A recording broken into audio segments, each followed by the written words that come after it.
Hey guys, this is Pastor Caleb, and welcome to our new Thursday night series as we get into answers for some of life's more difficult questions.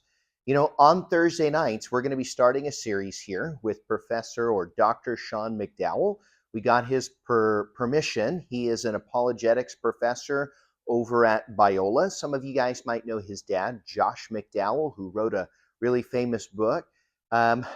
Sean has been putting out content weekly for a long time, and I have just been a great fan of some of the discussions, the guests, the people that he brings on, because I feel like he really is trying to equip us, the church, with resources for how we can engage in the world. August, we're going to do a Thursday night series where each week we're going to put out one of these discussions or interviews that he's done and try to equip you so that we can be salt and light, so that we can be ready to give an answer to the hope that we have. I hope that you're blessed. I hope that you enjoy these on Thursday nights, and then we can follow up if you have questions, if you have prayer requests.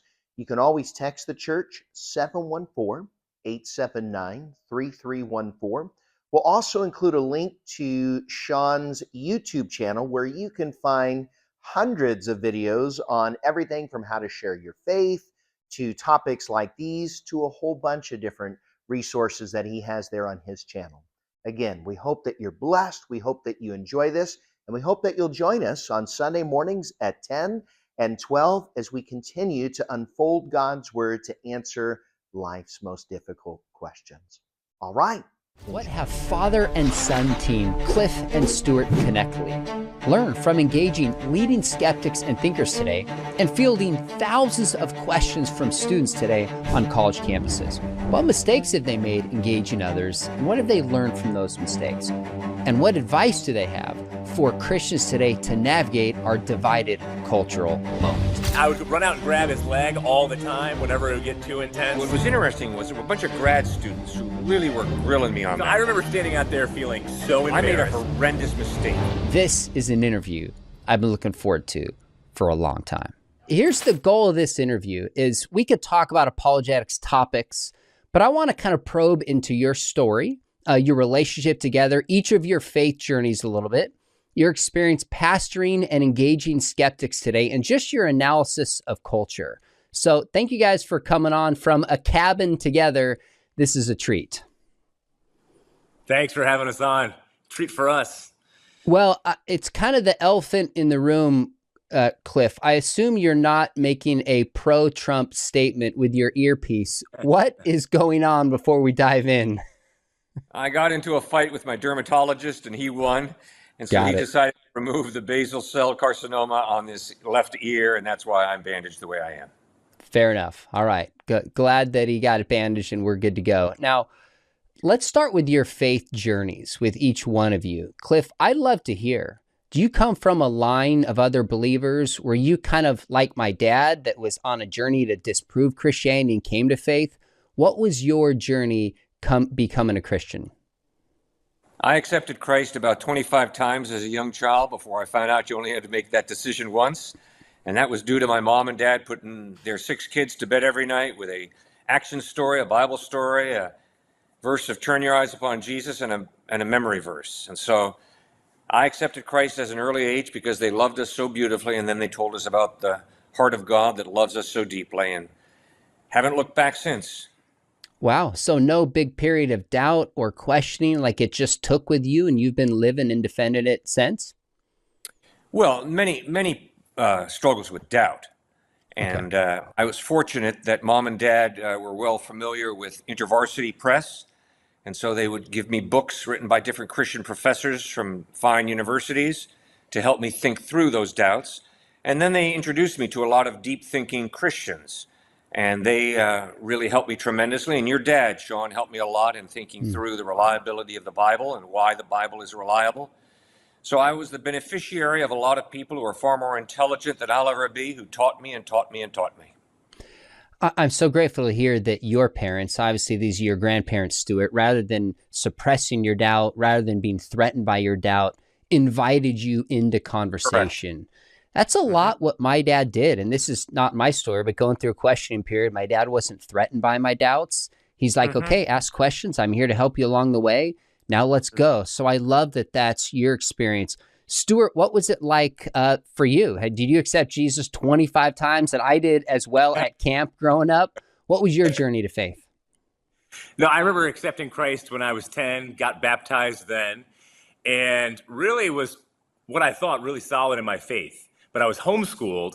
Then I went to public school in sixth grade, and that's when what I like to call the persecution started. I started to be called Jesus, not in the complimentary kind of way. I started to be called all different types of names, which I've never been called on college campuses or at secular universities ever since. So the persecution is fascinating how it started in sixth grade, how aware these kids are of what they consider Jesus Christ to be kind of a joke, or even that term spaghetti monster in the sky they would kind of use. And obviously they were getting it from their parents or somewhere else.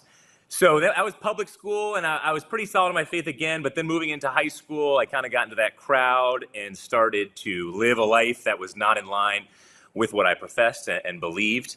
And so I think that's where probably the doubts started to come from. I usually say intellectual, but I think it was actually more volitional and the lifestyle that probably caused the intellectual, going into actually a Christian college eventually, which I never thought I was going to go to, but I played lacrosse there with my brothers.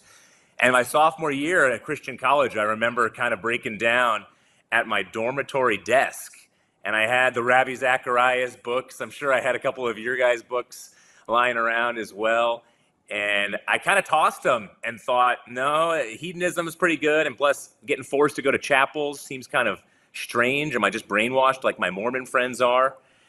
And that caused me to dig deeper and read more on myself. And he gave me a ton of room to do so. I remember multiple conversations with him about it. And the more I dug, the more I got to the point of saying, no, this is pretty certain. And finally, my lifestyle started to line up more. Obviously, still sin all the time. But when those two connected, that's when I think, the book of James, was it James chapter 1, uses that Greek word dipsiko. And rather than being blown and tossed by the sea to and fro because a lifestyle that doesn't back up what I was professing in my faith, the two came together, and I think I started to create a spiritual journey that was way healthier. It's fascinating you were a sophomore, because that was the year I went through a real period of doubt in my life. Now, of course, I'm somewhere between the age of both of you. So this is mid 90s, and I'm fishing on the internet and find these skeptics that kind of built the infidel, atheist, skeptical web responding to my dad's stuff. And I'm reading doctors and historians and lawyers sitting there in my dorm. And it was the first time I was like, holy cow, I might be wrong about this. And it rocked me. But it was less, I guess you could say, hedonist life for me. It was just catching up with my own self-righteousness. I thought I was better than everybody else that did those terrible sins. And then it hit me like, holy cow, I'm worse because I think I'm better than people and, filled with my own self-righteousness. But anyways, it's just incredible that both are around that same time with dads who were apologists, that we kind of owned our own faith. And it was intellectual, but it was more than that as well.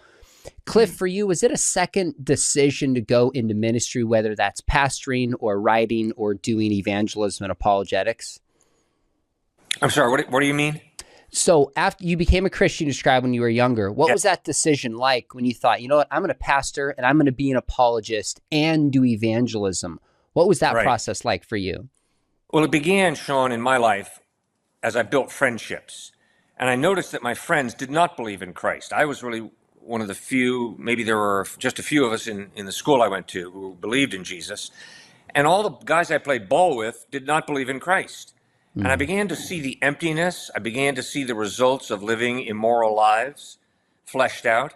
I began to watch divorce slowly begin to increase and the pain that resulted. And I began to realize, whoa, if I love these guys, if I care about them, I've got to introduce them to Christ. And so, stumbling over myself, saying all the wrong things at the wrong times, I began to learn to communicate Christ to my buddies. And my passion for them to come to know his love and his truth drove me to work hard at it and to grow and to learn how to be a better listener, how to respond more thoughtfully. So it was a process that really started in middle school, when I was challenged by both the faculty and my buddies at school that Jesus Christ is ridiculous. You can't take him seriously. I love that. Now, I was fascinated by your story, Cliff, and that's really helpful. But I'm not going to lie, I'm more interested in Stuart's decision because it kind of mirrors my own journey. I Yes. did not want to become an apologist. I did not want to write. My wife and I have known each other since third grade, high school sweethearts. And it wasn't like, ooh, I want to become the next apologist. It was a very reluctant process for me, so to speak, for a range of reasons, especially, at least in my mind, when your dad is the Michael Jordan of apologetics. Like, do I even remotely want to do this? The first time Yeah. I spoke, someone introduced me that I can welcome Josh McDowell. And I was like, oh my gosh, I'm never going to get away from this. And so, Stuart, you have a dad who's a pastor. He's doing apologetics, writing books. What was that decision and process like for you to say, not only I want to work at a church with my dad, which brings, living in somebody's shadows issues, but I want to do this apologetics thing similar to my dad. What was that like for you? Oh, it was tricky to say the least. Early on, even in middle school, I can remember going back to my initial doubts. Once I was starting to work through those doubts and didn't get through them again until kind of the sophomore year of college, I remember specific moments as a young kid being like, why I would never be a pastor. I think only my dad could really pull that off because he was able to do all this counseling, all this preaching, do the university thing, and yet spend a ton of time with us. And also, credit to him, back it up with his character. And that's typically, I don't see that with most pastors, many, but Sure. most I don't see that with. And so I got to this point, though. I remember in college, it was not till my senior year, actually, where a lot of close friends said, hey, you're getting invited to speak at chapel. You're getting invited to lead FCA, a bunch of small groups. And why wouldn't you consider seminary, even though you hate the idea? And it was really those friends that gave me a wake-up call. And then I think the Holy Spirit hit me because around the same time, we took a trip up to Cape Breton Island, which is an 18-hour drive. And I remember grabbing some apologetics books. And literally, despite the nausea from the car sickness, all of a sudden, out of nowhere, I started being obsessed with reading these books and wouldn't even get out of the car. And so that was just a total sudden spark. We started working together, pastoring in 2015. And the apologetics piece was just so natural in terms of kind of hopping in. The first time I did apologetics with him, though, I remember was at Southern Connecticut State University. And after the time together that afternoon, Dad turned to me and said, all right, Stuart, this isn't a big counseling session, all right? We're actually out here to faith. And so that was a little bit of a wake-up call, but a healthy one. I love that. I'm going to come back to some of the ministry you guys do together. But Stuart, it's crazy. It was my senior year at Biola. I was planning on coaching basketball and maybe working with FCA, doing something totally different. And I took an apologetics class with the great JP Moreland. And honestly, I thought, you know what? I've heard he's great. This will be an easy A. I grew up with apologetics. Holy cow. This was the first time I learned like intelligent design, the argument from mind. I mean, I'd never heard this before. And like you, I was hooked. And that's when I decided to go to grad school and do the MA Phil program at Talbot that has William Lane Craig and JP Moreland and Scott Ray and these guys. But it was really my senior year that kind of set me on the trajectory of going, I want to do something in the world of apologetics. Now, I'm curious, Cliff, you mentioned earlier that your parents gave you some books. One of the questions I had down before you mentioned this is, and I'm going to ask you both this question, who are some of the thinkers that influence your worldview, your apologetics, your approach to ministry, besides each other, of course? Who are some of those pivotal figures that you've just looked to, start with Cliff, either just to answer tough questions or just do apologetics and pastoring the way you think it should be done? Number one is C.S. Lewis. Number two is Michael Green, the English thinker. Yeah. Number three is John Stott, the English thinker. So I've been heavily influenced by the English. I find that they have an ability to communicate clearly and concisely that I've learned a tremendous amount from, and to think very logically. Fourthly was your dad. Fifthly was David Watson, another British gentleman who wrote just a couple of books. Sixthly was Jim Sire, The Universe Next Door, that book that he wrote. Seventhly was F.F. Bruce, who wrote the New Testament documents, Are They Reliable? And then recently, J.P. Moreland, Walter Storff, Daniel Wallace. I really appreciate Daniel Wallace with his work on manuscripts and the Greek manuscripts of the New Testament, and I find him fascinating. Especially when I had to debate Bart Ehrman several years ago down at UNC Chapel Hill, and Daniel Wallace has been a tremendous help with the technical aspects of manuscript evidence to me. So those are some of the guys. That's a great list. Dan Wallace is incredible. I actually had James Sire as a professor at Talbot in the early 2000s. Wow. And I kid you not, I walk up to him. He didn't know who I was. I wasn't even doing ministry at that point formally. And I just said, hey, I'm curious. Tell me more what you do. And word for word, he says, I'm like Josh McDowell, but for intellectuals. And he didn't mean that as an insult. He just meant that I do the same thing, but I focus on intellectuals rather than pop evangelism. And my buddy's like, oh, this is his son. I'm like, don't ever bail me out again. I was going to have a little fun with this. But his book, The Universe Next Door, deeply influenced me. I love that. So many of the thinkers you mentioned shaped me as well. Stuart, who are some of the thinkers for you? And we know your dad shaped you. We'll just let that one go for now. Who are some of the people you've looked to that have shaped your ministry and your thinking? Number one, Tim Keller. Oh, Number wow. two, Tim Keller. Number three, Tim Keller. He honestly, the level of his thinking, and especially that his most recent apologetics book, that Making Sense of God book. A publisher reached out, and I'm going to be writing my first book kind of on a part two based off of that, although I know that's kind of what he meant to be a part one to the reason for God. Obviously, my writing is nowhere near as good as Tim Keller's, but I went for a Master's of Divinity at Gordon Conwell and then did a Master's Mental Health, Marriage, Family, and the sole purpose was really to integrate those two. I think there's still a lot of good writing that could be done and could have an apologetics bent that could be connected to psychology, sociology, more culture, although there's a lot of culture right now on, but the psychological piece that he kind of starts in on, that Making Sense of God, I would love to tease out in a book or two. And so he's by far and away had the biggest impact on me, I would say, in terms of, I have 2,500 of his sermons. And oh my goodness.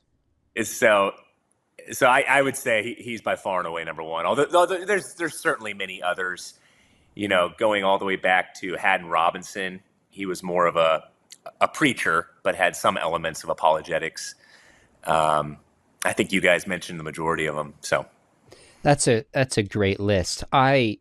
Keller is one of the top that I try to model after. He's wicked smart. He does his homework.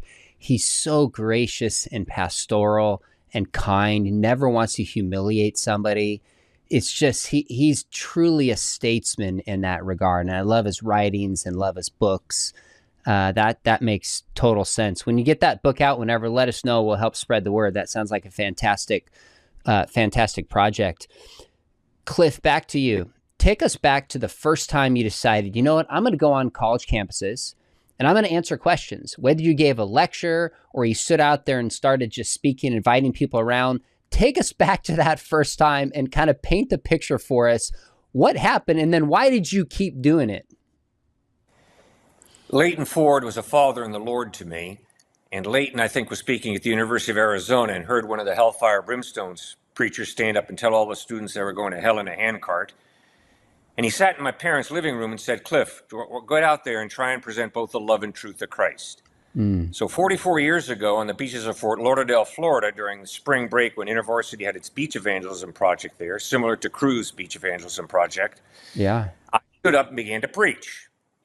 And students hopped off their towels and interrupted me and started firing questions. So I scrapped my outline and began to answer their questions. At the end of an hour, I said, my voice is shot. I've got to go back to the hotel. See you guys later. And went back to the hotel. And gradually, InterVarsity staff and students began to ask me, would you do this on our campus? So the first campus I ever did it on was SUNY Albany. And Charlie Tobelman, a missionary kid, parents missionaries in Central America or South America, was driving me to the campus. And he turned to me and he said, Cliff, how many campuses have you done this on before? And I said, Charlie, this is my first campus. It got real quiet real fast. And yet I stood up on that campus there and started preaching, and the Holy Spirit drew a lot of people, and we had an incredible dialogue, so we did it a couple more days. And then just InterVarsity helped open those doors for me to do it on campuses across the country. So if I'm doing the math right, 44 years ago, 1980, did I do the math Correct. right now? That was the first year? Yep. So in many ways, your approach is really similar to my dad's. Now, he must have started, I don't know if it was the late 60s, maybe early 70s, kind of the free speech platform. But Yep. Crew just kind of threw him out there to start debating and discussing and doing the same kind of stuff. I didn't realize you both were kind of on similar tracks, so to speak. Yeah. Around the same time. Have you ever met my dad? Have you ever talked personally? Yes, we had breakfast together on a campus, I think one of the Cal State schools, I can't remember which one, out in California years ago. It was a privilege to meet him at that time. It's a great memory. Stuart, tell me some of the memories you have of your dad doing ministry. I'm sure you have a lot of memories of fishing and hunting or playing hoops, those kind of fun things. But tell me, like, maybe him pastoring, counseling couples. Were you there sometimes when he was debating people? Like, what memories stand out in your mind about this? He would never touch an animal, so we have never hunted or fished together. It is all basketball all the time. He played at Davidson. And I think you're a hoopster as well. So we should get a little 3-on-3 tournament going with you, Sean. But Game on. It was incredible. I think back to the Berkeley days, especially, where you would get spat on. I could still look up as like a 3-year-old and see this towering figure with curly hair down to at least his shoulders, just spitting on my dad, him taking it, screaming in his face. And we know it can get violent. Obviously, many times it has been. I'm sure your dad, if he was at Berkeley, had some violent encounters as well out there at Berkeley. And then I would run out and grab his leg all the time whenever it would get too intense. So I definitely have a little PTSD over that, I would share. But then, I think a lot of it came down to his graciousness, but then knowing when to be intense. I've always said, like, Dad, you're one of the most intense speakers I know. You rein it in a little bit. But then I have endless amounts of people come up to me and say, we've never seen your dad act out of hatred or malice towards anybody. It's always out of love, even when he gets incredibly Bobby Knight-ish, if you will. So, I think I've seen guys run up trying to break our cameras. I wasn't there for a lot of the guys who've pulled down their pants before with John 3:16 on the butt cheeks, and the guys who came out with fake guns. But those are my main memories. I remember a pie getting thrown on him as well. And it was intense. It was a whole nother level back in the 90s. Now it doesn't get as intense, but we definitely have our moments. And so those were some of the memories. I think couples therapy as well. He takes a very apologetically based approach where it's, hey, just cut it out, guys. I mean, let's not make this too difficult. Let's not get into all kinds of, psychodynamics, Freudian type Oedipal complexes, whatever it might be. Let's just get to the heart of the matter, and let's set truth right, and then just stop fighting, for example. And I've known some of the best psychologists and psychiatrists actually who've taken more of that approach. So I think your apologetics really drives a lot of even his counseling, and that's been helpful for me in my ministry. So knowing this backdrop you just described, and then you decided to do this with your dad, you kind of hinted at this earlier where Cliff kind of said, this isn't a counseling session, but maybe Stuart, take us back to the first time you guys did this together, kind of what happened. And then I'd love to hear a little bit of the counseling of what Cliff said, but we'll start with you, Stuart. Go ahead. Yeah, so that was a very small day. He always starts off with the announcement of, we've been invited by InterVarsity, Crew, whoever it might be. We are here to share about Christ and would love to take your questions, anything related to any type of worldview. And so I remember standing out there feeling so embarrassed. A short story that happened early on. There was this random high school girl. When I say random, I just mean I barely knew her. And she approached me on, I think it was University of Texas campus. And she saw that I was mic'd up. And she had this shocked look on her face, like that would be the last one out there in the world she would ever imagine, kind of doing this, what she would consider street preaching, although we like to call it sophisticated university teaching. And she comes up, and it's kind of a normal conversation, though. She's being thoughtful about it. But then out of nowhere, her sister, who's kind of this party girl, who I didn't know at all, comes flying around the corner, doesn't see me mic'd up, sees Cliff, starts nudging both of us and is like, look at this weirdo. Not knowing he was my dad, obviously. Then slowly looks down and sees that I'm mic'd up. And I mean, the level of awkwardness and silence that just hung there for a good minute was palpable, let's just say. So I think a lot of that, the counseling point of view, you've probably heard it before, Sean, and you probably see it as well. This head of InterVarsity, I think is at NYU, put it nicely when he said, you know, I don't know, 30 years ago it was all about, is there truth? 20 years ago, it was, what is the truth? And today it's touch my pain. And so I think I take this counseling approach because I see a lot of the fragmentation in hearts and souls and minds of a lot of these university students, which is tough to see. And we've seen a lot of great things that have come from it, the gospel being the glue, but then also the far secular liberal perspective where it's, everybody wants to be a victim and the heroic narrative that comes out. That's when the counseling approach probably needs to take a hike. So, before I forget, I had Henry Cloud on recently, who's obviously one of the leading Christian psychologists, and he has a new book called Why I Believe. And the last chapter in the book is why he thinks psychology proves that the Bible is true.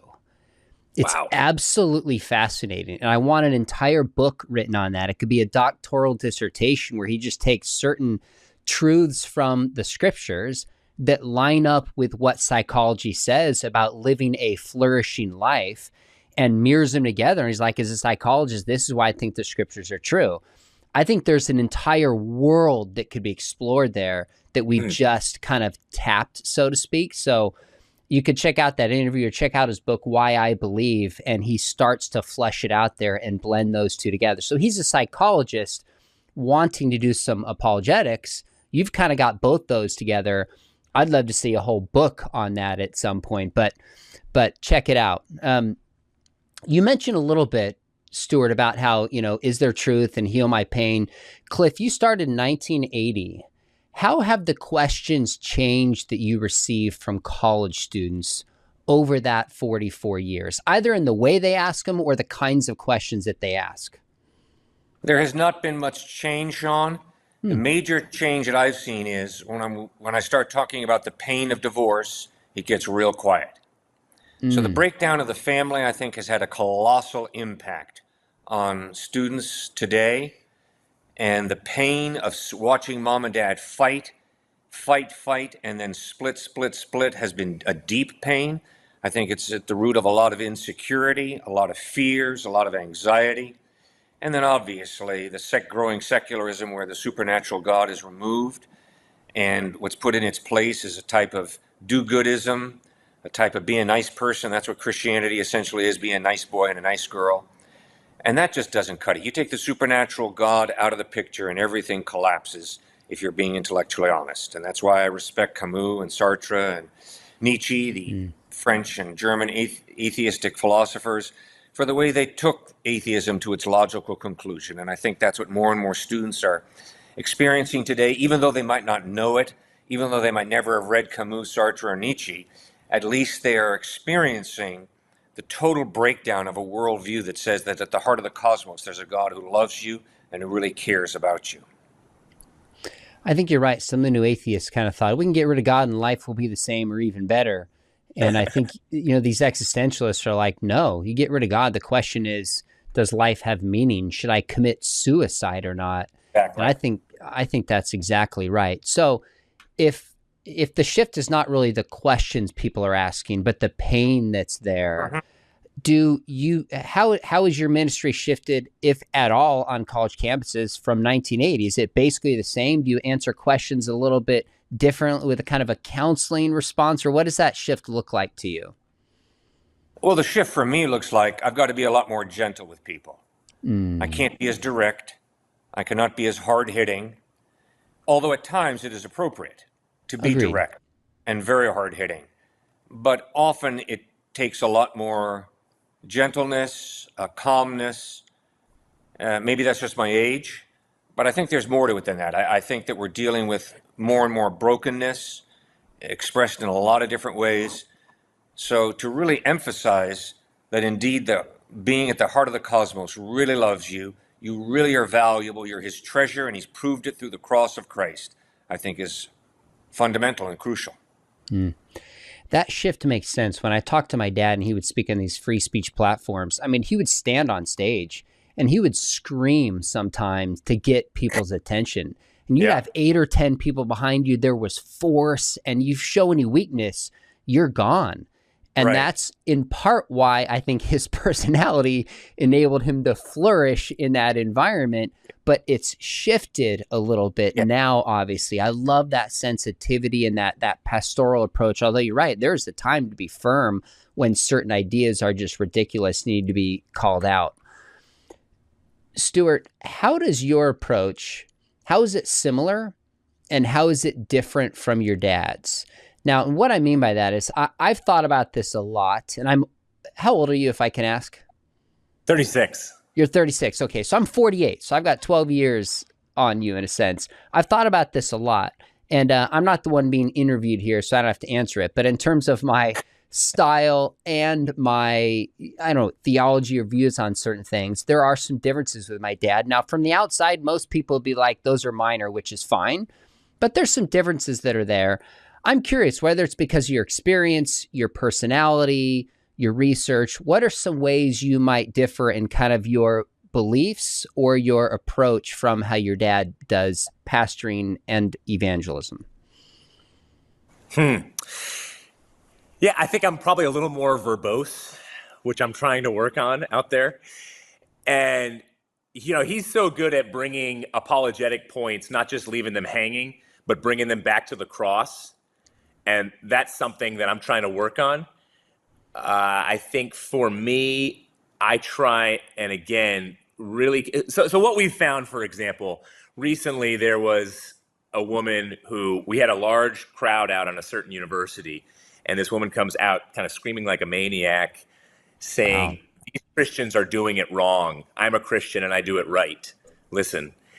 And maybe this shows a difference in style. But, he took a fairly pointed approach in love, but I knew she was just going to keep standing there.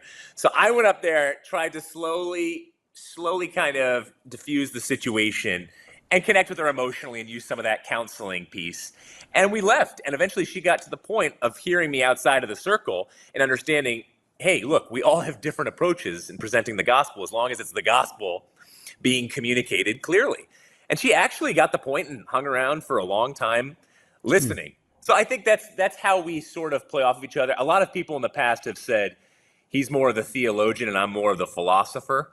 I wish that was true. I probably couldn't get past Philosophy 101, but it's a compliment. So I've gotten that, and then a lot of people will say, what their ears will perk up when they hear I'm a therapist. And so just at Mississippi State, we had huge crowds out there just because it's part of the Bible Belt. And I had a lot of students come up to me saying, I struggle with OCD. I had a good amount of students kind of crying in my arms saying I had suicidal ideation. And you guys presented the gospel to me, and that has changed my life practically. So I think that I probably get a little bit more of those types, and he gets the harder hitting, more theologically based questions. We definitely have small differences. I'm trying to remember what they are theologically. Can you remember any of them? Yeah, very easy. He's handsomer than I am. Yeah, boy, here we go. It's a basic fundamental difference, Sean, between us. He's the handsome one. Maybe I'm slightly more Calvinist than he is. I don't know. Interesting. Okay. Well, with that earpiece you got going on, Stuart definitely wins the day. There's no question about it. But we're glad you're okay. By the way, I was going to tell you guys, I have a son, Shane, who's 12. And sometimes he asks me, so Dad, who are you interviewing? What's going on? I said, well, a couple friends of mine, Stuart and Cliffe Knechtle. He goes, no way. He goes, I know those guys. I see them all over social media. Why didn't you tell me you know those guys? Like, to my son, I'm that prophet who's not welcome in his own country. He doesn't care what I do. But the fact that I know you guys, my son who's 12 about lost his mind, which was awesome. So that's just an encouragement to keep going. What you guys are doing is so valuable, so important. Just thrilled to see just the platform God has given both of you. A question I get asked and I think about is, what are the most common questions you're getting asked? Now, you mentioned, Cliff, that they haven't really shifted. But if you're going to say over 44 years of engaging college students and beyond, what are the top 2 or 3, 4 most pressing questions that people consistently ask? The problem of suffering. If God is all powerful and all loving, then why do so many people suffer? Why do you believe God exists? Why do you trust a 2,000-year-old book called the New Testament to give you any type of accurate historical information about Jesus? But then, Sean, what's interesting is there are pockets almost of around the country of different students that get really hung up on an issue. And University of Texas, Austin is a great example. One year there, one question after another was basically on slavery and why the Bible justifies slavery. And what was interesting was there were a bunch of grad students who really were grilling me on that one. And as I look back at Cornell years ago, that was a pocket there where the issue of slavery really came out. The issue of homosexuality and abortion come up on a semi-regular basis, and that has to be handled very carefully, very wisely, I feel, because I think there are a lot of traps that Christians can step into in answering those questions. I think you can go too far in compromising, and then you can go too far in rigidity. So I think you've got to be wise in the way you handle that one.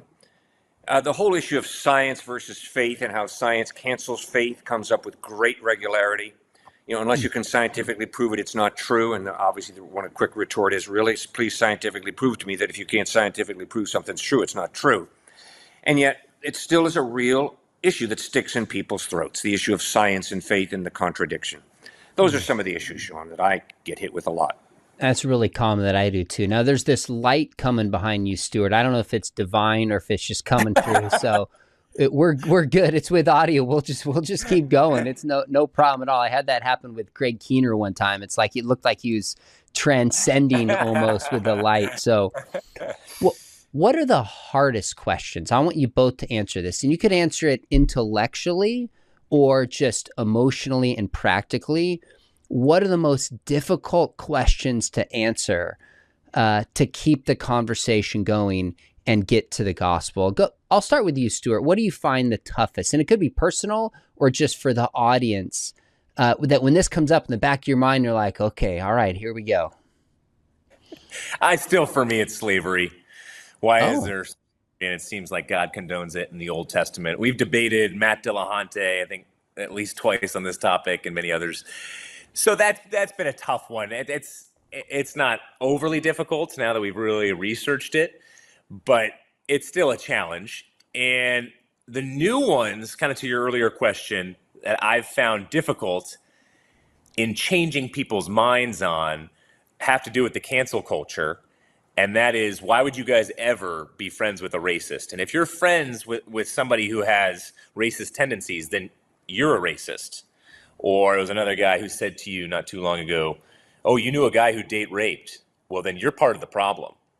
If you don't call that guy out and turn him into the police and go the extra mile in making sure that he gets justice, and some of that's true, but basically they're saying you guys are completely canceled if you have any type of contact with any of these sorts of people.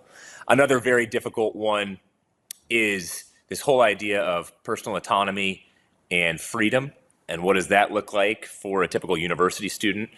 A bunch of them were pushing me not too long ago, really pressing me on why, as somebody with a mental health training, would I still say that a 15-year-old shouldn't be allowed to kill him or herself if they have serious suicidal ideation? Besides, Stuart, they're going to do it eventually anyway. So why not help them in the process? It's their decision. Wow. And so we had a long conversation on that one. There's a big group of them really, really pressing me on it. So that's one of the intellectual and two of the more emotional, personal. Yeah, that makes sense. How about for you, Cliff? I really appreciate the freedom that we have in the United States, but I am sick and tired of hearing about choice. I have to have my choice. Really? Then I got to have my choice to own slaves. I got to have my choice to be able to participate in the Holocaust and gas Jews. Baloney. Yes, choice is important. God created us with a free will. But good gracious, that's not the bottom line, whatever I choose. Instead, the bottom line is, what's a good choice? What's a right choice? What did God create me to do, and how did God create me to use the free will that he blessed me with? So I'm getting a little tired, and I'm going to come back a little more severely. when people start banging away on the importance of choice. Secondly, the issue of suffering, I think, is the hardest for me. When my brother lost his little 7-year-old daughter in a horrible car wreck in 1997, and I went out and walked around that field in Madison, Wisconsin. He was a transplant surgeon of kidneys and livers at the time at UW-Madison. He had a faith that was stronger than mine. But I'll never forget, Sean, he quoted a Bible teacher who I'm sure you would know about if I mention his name, but I'm not going to, who basically taught that if you're a father and you pray every night at your child's bedside for their protection, you're putting an umbrella of protection over them, and nothing's going to happen to them. And so my brother looks me in the face and says, Cliff, I did that every single night. I prayed over my daughter's bedside and over her for an umbrella of protection, and now look what happened.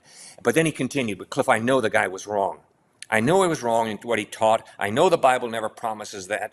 But still, emotionally, it gets to me as I have to now go and do her, attend my daughter's funeral. So, I'm never going to get over the problem of suffering and pain, and it hurts deep. And yet that is exactly why I can't believe that people don't really accept Christ's solution, eternal life and forgiveness in heaven. I mean, come on, guys. If there is no God, then what is your stinking solution to the problem of suffering and death? You've got none, which means despair is the logical conclusion. So don't go and tell me about how you're going to party and have a good time and really enjoy life. That's just a cop-out. You're taking an anesthesia called apathy and you're running away from reality. I so appreciate the resurrection of Christ and the hope of eternal life that my brother will see that precious little 7-year-old girl again one day. Amen. I agree with that in the sense of the problem of evil. It's not only intellectual, it's emotional and it's personal. It sure is. And I think it lurks behind every issue, like gun control. It's really about how do we minimize suffering? Immigration, how do we minimize suffering? A lot of the LGBTQ conversation is, why am I treated this way? Why do I feel differently? Suffering. That's really the heart of the issue. And so, yeah, I agree. I don't think I've ever done a Q&A without something relating to that coming up at least once. I'd love to hear from both of you on this. Give me an example of a time where you gave an answer, you engaged somebody, and afterwards you're like, man, that did not go as I wanted it to. I wish I could have said this. I would have done this differently. I could tell you about a lot of times that's happened to me. But again, I'm not the one being interviewed here, so I get to ask you guys. We'll start with Cliff. He's been doing this longer, so presumably, unless you're just a ninja on every level, have a few of these that have happened. Give us one example of thing you would have taken a redo on if you could rewind the clock. Well, it happens almost every time I do open air dialogue on a campus. When I walk away, I am evaluating the toughest questions that I was asked and how I answered them. But specifically, an issue where I really blew it big time was at the University of Pennsylvania. Now, that's a great student body there. They're brilliant, but they're also very kind. And yes, they can confront and they can go after you, but I really like the balance there. I made a horrendous mistake. I misquoted a Jewish student. And as soon as I misquoted him, the professors were jamming on me. The students were jamming on me. You better apologize right now. He would have never have, a Jewish student here at this school would have never have said that. And so I apologized, and his buddies went and got him, and he came out and got in the middle of the crowd with me and said, Cliff, I'm sorry, I miscommunicated. That's not what I meant. And so I felt like a total loser. I knew I had failed. I had blown it big time. And, after we disbanded, about an hour later, I'll never forget this older man came up to me and he put his arm around me and he said, Cliff, you know you blew it. I knew you blew it. But guess what? God has a future for you. And in spite of the way you blew it, I know he's going to use you in the future.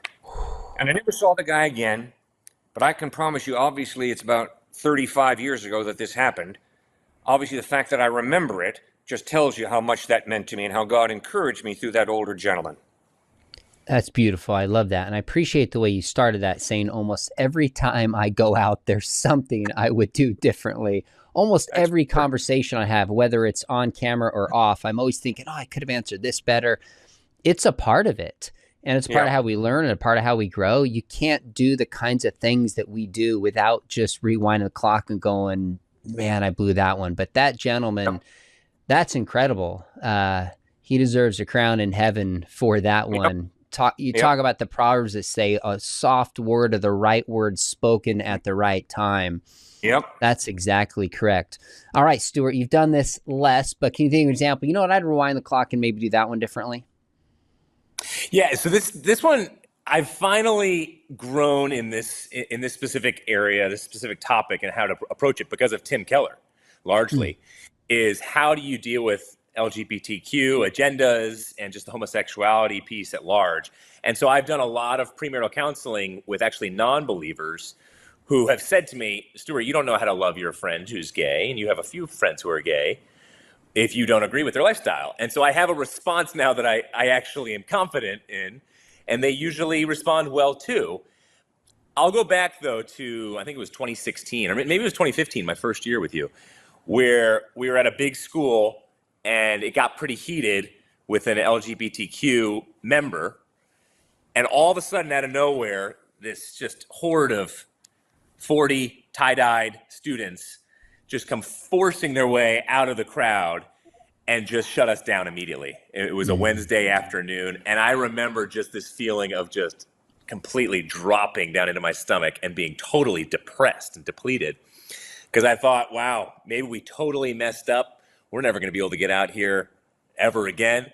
But he did a great job with my emotions. He did the counseling card there, which I really needed. Otherwise, I would have taken the first flight home, and helped me understand how you can't let that. It's not necessarily that we did something really wrong. I think that day probably my approach was a little too intense, and I've learned from it. But it's still being smart, understanding that people are going to shut you down, and it doesn't mean just because they're loud and proud and there's more of them, doesn't mean necessarily that you're fully in the wrong. So my approach, I think I think of another one where I think I corrected some student's biblical grammar, and he skated off on a skateboard very quickly saying, you're a sophist. And so I felt really bad about that and haven't done it since. But so some of those. That's really helpful. Now, I'm going to ask you to give your response on that topic. I know that's a different conversation, but everybody's sitting here going, okay, you've thought about this LGBTQ thing. How do you respond? Now, before you do so, I've heard Keller ask this question, and I'm trying to remember what setting it was in. And the first thing he said is, we got to realize that the idea of loving your enemy is a Christian ethic. And he referred to the passage in Luke about the Good Samaritan. So as Christians, we are called to love people who see the world differently. He goes, second, Christians haven't always done this well. We failed in a lot of areas, and we failed in the area of sexuality. So if you've been hurt by a Christian, I apologize about that. And yet, to answer your question, I'm a follower of Jesus, and I think Jesus got reality right, and he's the creator, and his words about marriage, and then he went into it.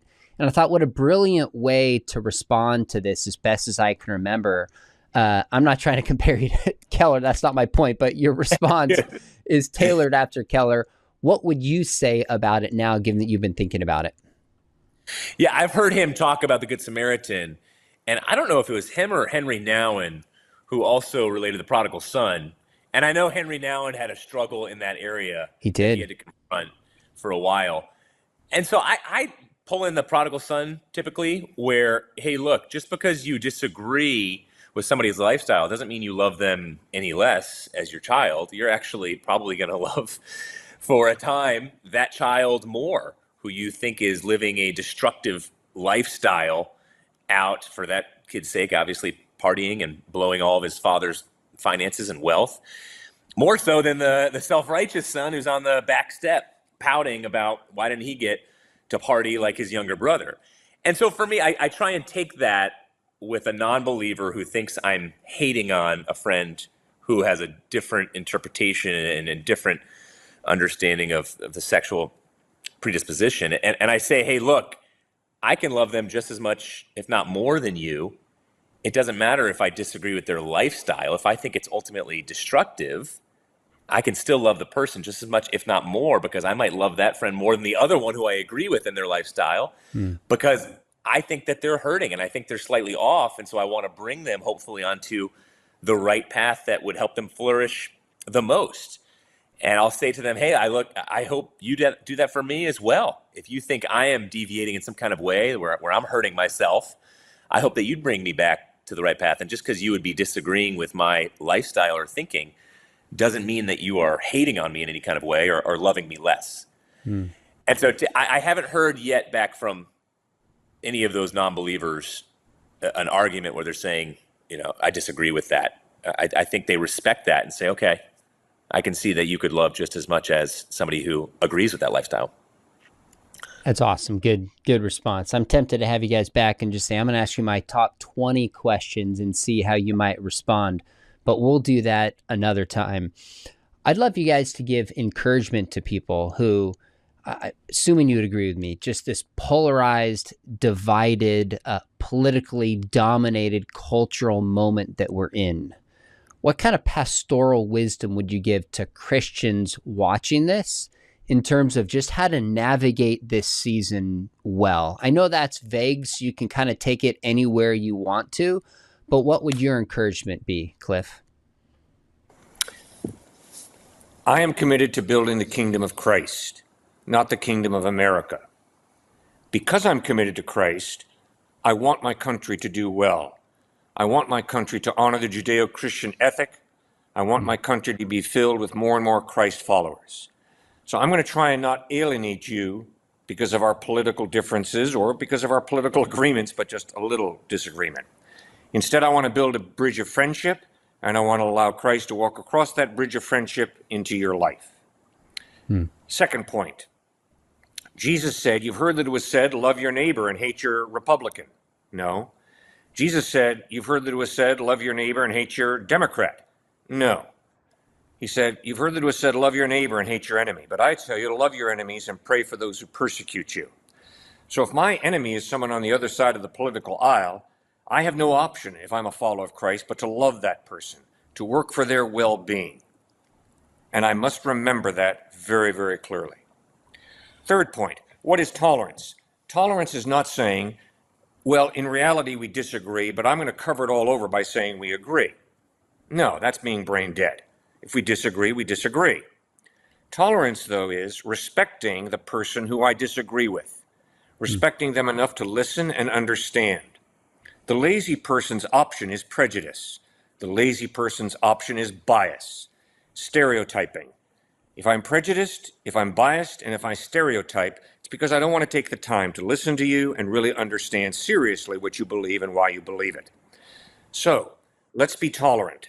We follow a man who, as he bled and died on a cross, prayed for his enemies, Father, forgive them, for they know not what they do. That is the essence of tolerance. He did not say, oh, this is fun, this is good, what you're doing to me, nailing me to a wooden crossbeam. No, he didn't say that. He understood the differences. But he loved his enemy, he was tolerant of his enemy, he respected his enemy, even though he radically disagreed with his enemy. So that is the balance that I try to strike in my own life, and it's the balance that I encourage others to try and strike. It's very hard, very difficult, but I'm convinced that the Holy Spirit can do that in my life and in our lives. I think most people resonate with that. I think most people, if it's the right setting, would understand that love involves being in relationship with someone when I think they're wrong about difficult, big questions. And if I'm only in relationship with people who see the world as I do, how do I even have to really love that person? I mean, I can only tolerate you, still example, but I might tolerate tomatoes on a salad, but I don't like them. Fine, I'll tolerate them. You can only tolerate somebody that you think is wrong. We can't have a society if we don't have tolerance with people that we think are deeply wrong on issues that matter. And so, good. I'm glad to hear that. What's your encouragement, Stuart, kind of in this cultural moment we find ourselves? Still keep your spiritual identity above your political identity. Way too many Christians now, the political identity has superseded the spiritual one. And so I'll walk up to somebody and say, hey, who are you voting for? And they'll give me this look like just shock and horror.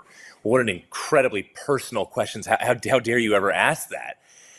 And then the conversation, just like you guys said, totally breaks down. It's impossible to even have a conversation about it.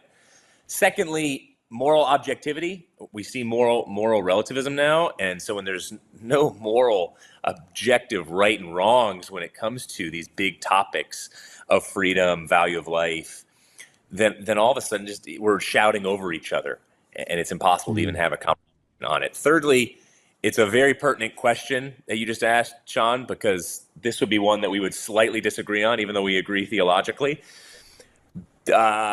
We have, I guess more so me, you've been wiser than me, have kind of gotten involved with a political party, the leadership of it recently, just in the last month. And so whether it's speaking opportunities, counseling opportunities, whatever it might be, how far are you going to go into it?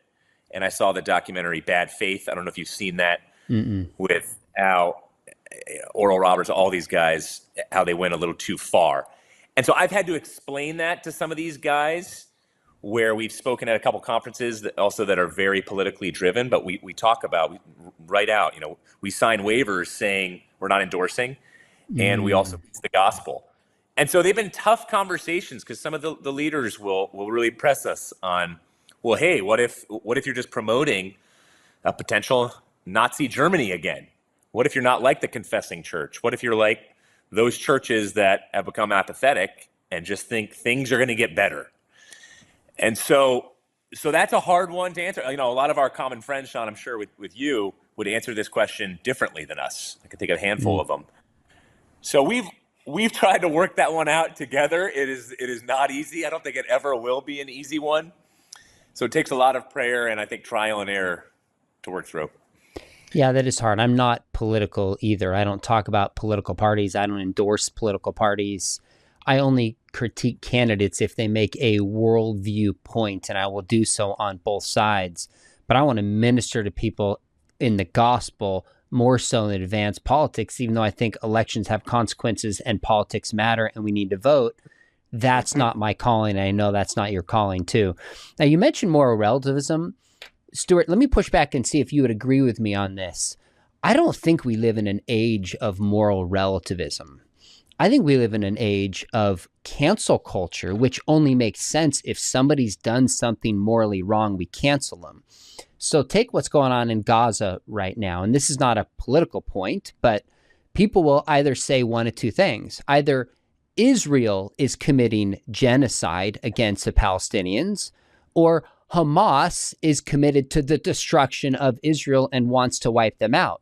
There's nobody around today who's on the pro-genocide side and says, you know what, actually, genocide's not a big deal, to each his own. It seems to me that it was a little bit more of a moral relativistic age in the 90s. And now there's certain absolutes. Like you said earlier, if you're just a friend of a racist, you're out because you're guilty by association.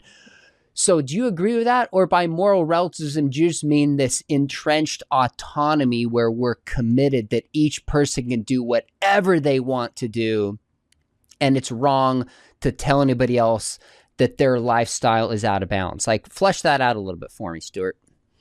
Exactly. I thought very similarly when we get that issue coming up, that topic. I thought, well, that was a previous, decade or two ago.